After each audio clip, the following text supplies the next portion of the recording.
Bonjour à tous, aujourd'hui on se retrouve pour une nouvelle vidéo où on va chercher à approximer le nombre racine de 3 avec une fraction.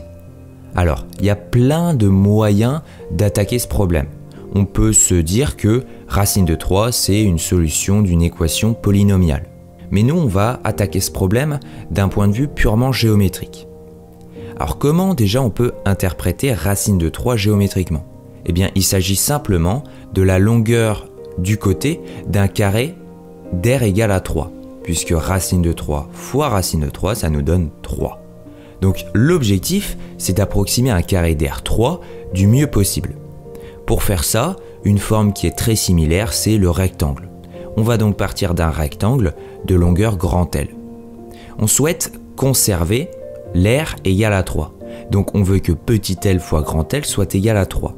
Et donc, pour ne garder qu'une seule variable, vous allez voir que ça va bien nous rendre service par la suite, eh bien on va dire que petit l est égal à 3 sur grand L. Pour débuter, on va prendre les dimensions grand L égale 2. Bon, en vrai, ça n'a pas beaucoup d'importance, mais ça permet de mettre un peu de concret. Comme on souhaite obtenir un carré, comme on souhaite faire tendre le rectangle vers le carré, eh bien l'objectif c'est de faire tendre petit l et grand L l'un vers l'autre. De cette manière, les deux côtés seront très proches et on sera pas loin d'un carré. On n'oublie pas d'ailleurs que l'air doit être égal à 3. Et donc ce qu'on peut faire, c'est remplacer grand L par grand L plus L sur 2. Alors c'est peut-être la ligne la moins facile à comprendre, mais vous allez voir avec le schéma que ça s'intuitionne très bien. En fait, on va prendre les deux longueurs, on va les additionner et on va diviser par 2. En fait, il s'agit simplement de faire la moyenne arithmétique des deux longueurs. Et on comprend bien comme ça que, eh bien, L sera compris pile poil entre la longueur 3L, enfin 3 sur L et la longueur grand L. Et donc, on va se rapprocher d'un carré. En tout cas, c'est comme ça qu'on le comprend géométriquement, même si on devra le prouver. Je pense que le schéma parle de lui-même. Et donc, si on procède récursivement, on peut espérer tendre vers un carré. A noter que ici vous voyez que 3 sur grand L n'intervient pas vraiment puisqu'on va juste avoir un nouveau grand L et puis de l'autre côté on va lui donner la longueur 3 sur grand L. Donc ce qu'on va faire maintenant c'est essayer de formaliser ça et de prouver que ça fonctionne. Donc on va noter xn, la suite qui correspond à la longueur du rectangle à l'étape n. On a donc que xn plus 1, c'est égal à 1/2, qui correspond à la moitié, de xn plus 3 sur xn. Ça, c'est simplement une traduction de l'espèce d'algorithme qu'on a fait à droite. On prend la somme des deux, c'est-à-dire xn plus 3 sur xn, et on fait la moitié, donc fois 1/2. Et on n'oublie pas que on avait dit que x0 était égal à 2. En vérité, la valeur initiale n'a pas trop d'importance tant que vous ne prenez pas un nombre négatif, et même les négatifs, je ne sais pas si ça ne marche pas. Mais voilà, vous pouvez prendre x0 égale 1000, normalement ça fonctionne quand même. Mais la vitesse de convergence sera simplement beaucoup plus lente. La suite, elle est très gentille, puisqu'on a une suite qui est déjà positive, c'est une bête moyenne. Si vous voulez une preuve, c'est simplement xn est positif, 3 sur xn est positif, vous faites la moyenne vous faites la somme de deux trucs positifs, c'est positif, et vous divisez par 2, c'est positif. Donc, pas de problème. Et puis en plus de ça, la suite xn, on peut la définir comme xn plus 1 est égal à f de xn, avec f qui est une fonction qui va des positifs vers les positifs et qui est continue. Alors je ne l'ai pas explicité, j'aurais peut-être dû, mais ici f de x, c'est simplement égal à 1/2 de x plus 3 sur x, tout simplement.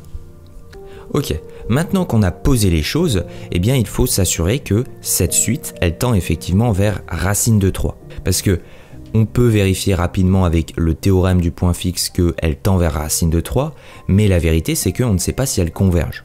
Donc c'est ce qu'on va essayer de faire. D'accord, donc on va étudier la suite qu'on a posée tout à l'heure, et on espère que cette suite converge vers racine de 3. Alors pour cela, le truc archi classique, c'est d'utiliser la limite monotone, qui nous dit qu'une suite décroissante qui est minorée, eh bien elle converge. Il est immédiat, comme on l'a dit dans le brouillon, que pour tout n appartenant à n, xn est supérieur à 0. Ça, normalement, on l'a déjà justifié juste avant, ça ne pose pas de problème, donc elle est effectivement minorée. Et géométriquement, on mise sur la décroissance de cette suite. Donc ce qu'on va faire, c'est regarder le signe de xn plus 1 moins xn. Et on pense que ça, c'est inférieur à 0. Donc en remplaçant, on obtient 1 demi de xn plus 3 sur xn moins xn.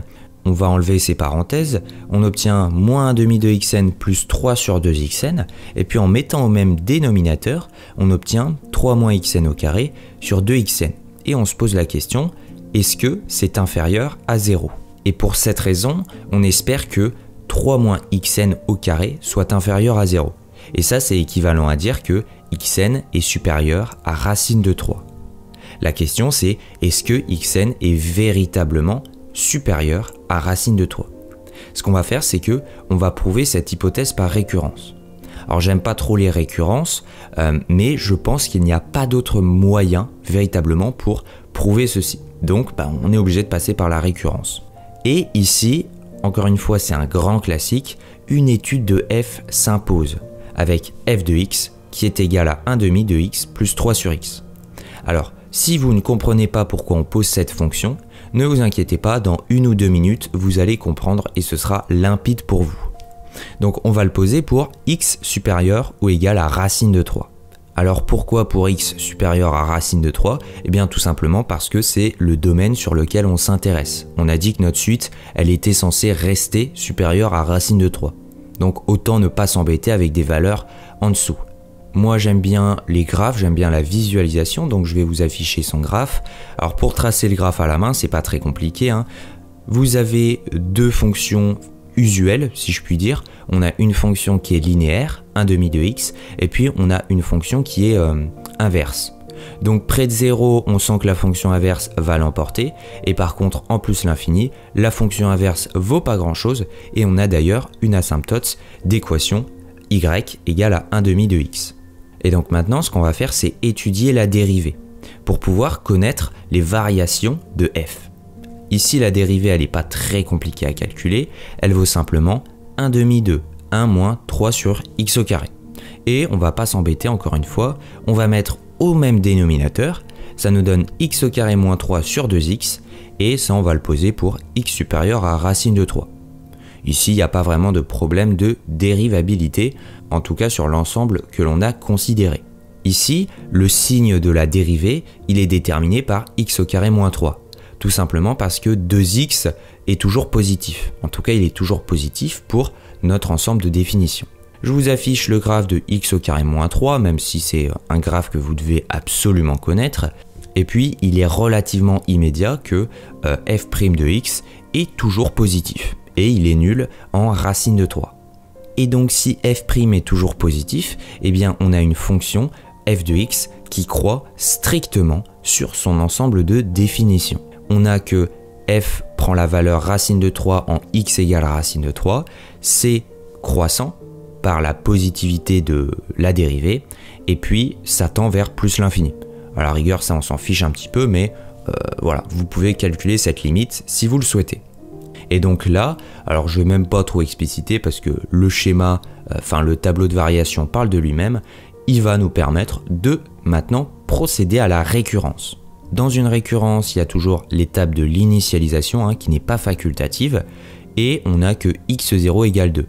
Donc effectivement, ça, 2 c'est supérieur à racine de 3 puisque racine de 4 c'est 2. Donc racine de 3 c'est inférieur à racine de 4 par croissance de la fonction racine, si vous voulez. Je vous mets le tableau sur la droite, vous allez voir qu'il va nous servir. Alors c'est assez rigolo parce que l'étude de fonction, elle est pas si simple, en tout cas elle prend au moins quelques lignes, et vous allez voir qu'elle nous sert juste à justifier une seule équivalence. Bon bref, on va donc procéder à l'hérédité. On va supposer que xn est supérieur à racine de 3 pour n fixé, et on va montrer que xn plus 1 est supérieur à racine de 3. En conséquence. Là, c'est archi classique. Ce qu'on va faire, c'est qu'on va partir de l'hypothèse de récurrence. Et quand vous avez comme ça une suite qui est définie par xn plus 1 égale f de xn, généralement, vous composez et ça va tout seul. Ici, vous voyez qu'on compose par f de xn. Et c'est là où l'étude de fonction est utile, puisque on compose par f de xn, mais on a vu qu'elle était croissante sur l'intervalle racine de 3 plus l'infini. Et donc on peut correctement justifier cette équivalence. Et f de xn, par définition, c'est xn plus 1. f de racine de 3 est supérieur à racine de 3 par le schéma, enfin par le tableau de variation qu'il y a à notre droite. Et donc on a prouvé exactement ce qu'on voulait montrer. Et la conclusion elle est très simple, c'est que pour tout n appartenant aux entiers naturels, on a que xn est supérieur à racine de 3. Et je vous rappelle que xn supérieur à racine de 3, ça connote le fait que la suite est effectivement décroissante. Magnifique. Et donc maintenant par le théorème de la limite monotone, notre suite elle converge bel et bien, puisqu'on a dit qu'elle était décroissante et qu'elle était minorée. Elle est d'ailleurs minorée par racine de 3, on a une meilleure minoration de la suite. Maintenant ce qu'on va faire c'est chercher sa limite. Ici vous pouvez simplement invoquer le théorème du point fixe, mais la démonstration du théorème du point fixe elle est très rapide.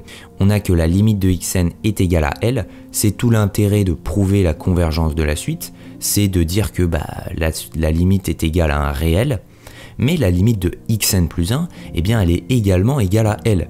Et donc par passage à la limite, on a que L vérifie 1 demi de L plus 3 sur L est égal à L. Et maintenant il ne reste plus qu'à résoudre cette petite équation. On passe le 2 de l'autre côté et on met au même dénominateur. On va balancer le L au dénominateur de l'autre côté. On va soustraire L carré et 2L carré et on obtient finalement l'équation L carré égale à 3. Et L carré égale 3, ça veut dire que L est égal à plus ou moins racine de 3. Évidemment, la solution moins racine de 3 n'a pas de sens, puisque notre suite, elle est positive. Et donc la limite, c'est bel et bien racine de 3. Ça veut dire qu'en calculant les premiers termes, on va probablement, même si c'est pas rigoureux, se rapprocher de racine de 3. On va faire les calculs. Alors les calculs, je les passe rapidement.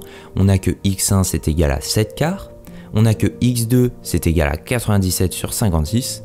Et si vous êtes motivé, vous pouvez calculer x3 qui est égal à 18 817 sur 10 864. Alors c'est sympa. Alors on pourrait faire une division euclidienne à la main pour obtenir les premières décimales de racine de 3, mais on va pas trop s'emmerder, on va simplement utiliser un code Python. Je vous affiche la suite avec des couleurs qui va nous permettre d'écrire le petit code Python. Vous allez voir que c'est très rapide.